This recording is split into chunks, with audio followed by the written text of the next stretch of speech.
Шәмс сүресі. Рахман, әрі аса рахымды Алланың атымен бастаймын. Күнге және оның жарық шуағына серт. Оған ілесіп сәуле шашқан айға серт.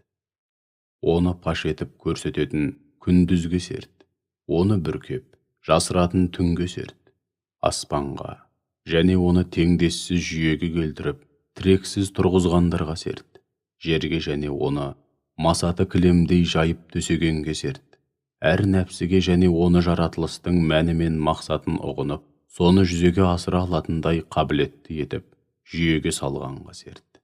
Содан соң, күнәнің жолдарын әрі одан сақтану, арылу жолдарын оның көкейіне салып, білдіргенге серт.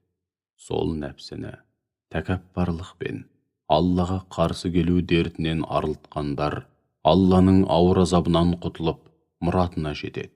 Ал нәпсісін тәкаппарлықпен күнә батпағына батырып, бүлдіргендер адыра қалады.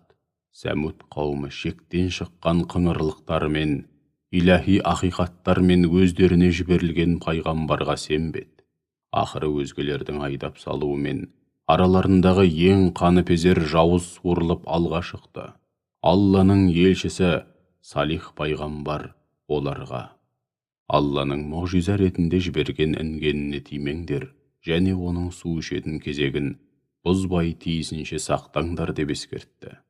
Бірақ олар пайғамбарды өтірікші санап, інгенді аяусыз бауыздап өлтірді. Нәтижеде Раббылары істеген күнәлері үшін бастарына келтірген азаппен олардың бәрін бірдей жермен жексен етті. Ол Алла істеген ісінің ақырынан әлбетте қорықпайды. Өйткені оның істерінде зәредейде әділетсіздік болмайды, әрі ол бірде-бір іс үшін жауапқа тартылмайды.